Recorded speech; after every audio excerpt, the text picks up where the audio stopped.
예, 알겠습니다. 예, 감사합니다. 예, 의견 진술 아니 의견 진술 기회 좀 들어보고 또 하시죠. 예, 의견 진술 기회 드리겠습니다. 의견 진술 기회 드리겠습니다. 먼저 저도 12월 4일인가 아마 4일인 거로 기억이 되는데 그 여인영 그 방첩 사령관이 그 조지호 경찰청장한테 뭐 위치 확인, 뭐 체포 이런 거를 부탁했다는 기사를 보고 저도 김용현 그때는 국방장관이 구속이 안 돼 있는 상황이어서 제가 이게 어떻게 된 거냐라고 물어본 적이 있습니다. 그랬더니 좀 두 사람 다 이런 수사나 이런 거에 대해서 특히 여인영 사령관은 저게 순작전통이고 해가지고 도대체 이 수사에 대한 개념 체계가 없다 보니 위치 확인을 좀 동향 파악을 하기 위해서 했는데 경찰에서 그거는 현재 사용하는 휴대폰을 알지 않는 한 어렵다고 딱 잘랐다고 이렇게 얘기를 해서 저도 그런 부분에 대해서는 정말 불필요한 일이고 잘못됐다고 생각합니다. 그러나 지금 이제 우리 국정원 1차장의 이 메모와 관련된 문제는 그런 차원의 문제가 아니고 저와 통화한 거를 가지고 대통령의 체포 지시라는 것과 연결을 해서 바로 이 내란과 탄핵에 이 공작을 했다는 게 문제입니다.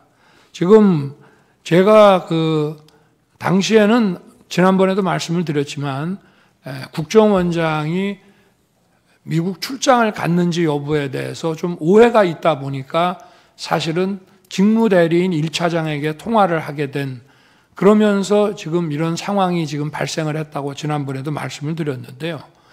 제가 여인영 그 방첩사령관을 도와줘라라고 한 얘기, 그리고 제가 1차장에게 이따가 전화 혹시 할 수도 있다라고 한 8시 반경에 얘기를 해서 10시 넘어서 제가 이제 계엄 선포를 다 하고 올라와서 전화를 한 이유는 아까도 말씀드렸지만 몇 차례 본 적도 있고 또 뭐 일도 열심히 하는 것 같고 이렇게 해서 제가 격려 차원의 전화를 한 건데 그중에서 제일 중요한 부분이 우리 홍 차장이 여인영 사령관하고 육사 선후배잖아 하는 얘기가 가장 중요한 얘기인데 아까 그 얘기 못 들었다고 거짓말하지 않습니까? 제가 전화를 한 이유는 간첩 사건에 대해서 국정원이 가지고 있는 정보를 전부 경찰에만 주려고 하지 말고 방첩사도 수사 역량이 있고 원래 지난 정부에서 방첩사 수사 요원을 2분의 1로 감축을 시켜서 군 방첩 활동과 방산 이 안보 활동에 지장이 많이 초래가 됐기 때문에 우리 정부에서는 수사관을 계속 증원해 나가면서 이를테면 창원의 방산업체 그 보안 지키는 문제부터 시작해서 방첩사를 계속 키워오고 있는 상황이고 제가 김규현 국정원장뿐 아니라 조태용 국정원장한테도 방첩사 지원을 수도 없이 얘기를 했습니다. 그래서 제가 1차장에게 전화를 하게 되면 이거는 그 얘기하려고 하는 것이지 계엄과 관련된 사무는 국정원에 당시에는 뭐 요청할 일도 없고 또 만약에 여러 가지 계엄과 관련된 정보사항을 좀 파악을 해야 되겠다 하면 대통령이 국정원장한테 전화를 하지 차장한테 전화한다는 거는 이거는 공직사회에서 있을 수 없는 일입니다. 그리고 지난번 그 국정원장 그 어디 경찰 조사 때도 뭐 대통령께서 국정원 직제를 잘 모르시는 것 같습니다라고 조서를 수사관이 받은 모양인데 그거 전부 엉터리입니다. 우리나라에서 국정원 직원 빼고 저만큼 국정원에 대해서 잘 아는 사람이 없습니다. 저는 국정원 수사를 물경 3년을 했고요. 그리고 국정원, 방첩사, 경찰의 이 대공 역량을 보강하기 위해서 취임 이후에도 엄청난 노력을 했을 뿐 아니라 국정원 인사를 벌써 여러 차례 해온 사람이라 속속들이 저는 잘 압니다. 제가 1차장한테 이런 얘기를 한 것은 육사 선후배이기 때문에 좀 국정원에서 이런 걸 할 때 정무직 회의라든가 간부 회의 때도 좀 거들어 주라는 얘기를 이제 한 것인데, 이거를 간첩을 좀 많이 잡아 넣기 위해서 정보를 좀 경찰만 주지 말고 여기다가도 방첩사에도 주고 지원을 좀 해주라는 얘기를, 이런 무슨 목적 없는 체포 지시로 해서 그 여인형이 뭘 부탁도 안 하는데 대통령이 도와주라고 그랬다고 해서 이런 거를 받아서, 여인형은 경찰에다가 물어보니 경찰이 어렵다고 하니 국정원은 뭐 미행이라도 하고 뭘 하니 그거 뭐 위치 확인하는데 좀 도움이 될까 해서 헌 얘기를 이렇게 엮어가지고 대통령의 체포 지시로 이거를 만들어냈다는 게 이 핵심입니다, 이게.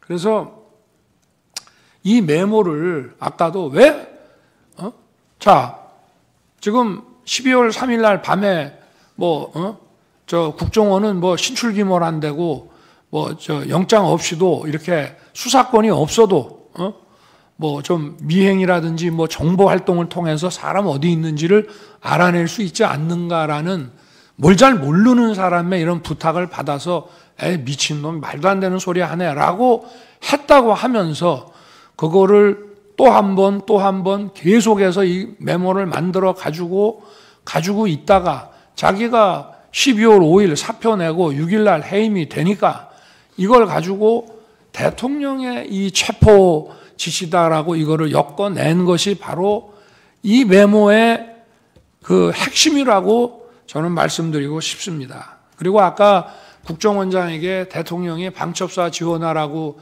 했던 얘기에 대해서 국정원이 원장이 별다른 대답을 안 했다는 것은 제가 판단하기에는 저한테 하도 들었기 때문에 그 얘기는 맨날 하는 얘기니까 아마 내가 저 국외 출장 중인 줄 아시고 저 1차장하고 통화를 했다가 그 얘기를 하셨던 모양이구나 라고 저는 원장이 받아들였을 것이라고 생각하지, 개헌과 관련된 별도의 그 어떤 지시였다고 한다면은 바로 저한테 아마 국정원장이 특달같이 전화했을 겁니다. 1차장한테 뭔 지시를 하셨다는데 그게 뭡니까 하고, 그래야 그게 국정원장이지, 아니 개헌과 관련된 지시라고 생각을 하면서 1차장 말을 그냥 무시해버리고, 아니 그 앞에서는 무시하는 척을 하더라도 대통령이 자기 밑에 사람한테 뭔가 개헌과 관련된 업무 지시를 했다면 특달같이 저한테 전화하는 게 상식 아니겠습니까?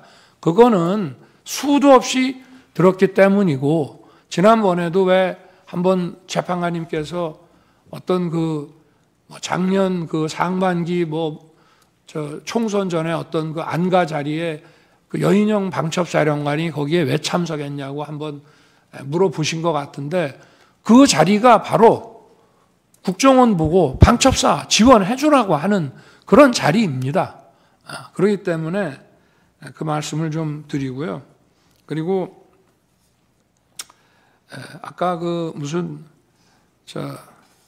제 무슨 처와 국정원장 간에 휴대폰 뭐 문자 주고받았다는 부분에 대해서는 그건 뭐 저도 알 수 없는 것이지만, 저와 제 처는 지난 11월 7일 대국민 담화와 기자회견한 이후에 소통 방식을 개선하고 휴대폰을 바꾸겠다고 이미 국민들에게 다 말씀을 드려서, 제가 아마 11월 중순에서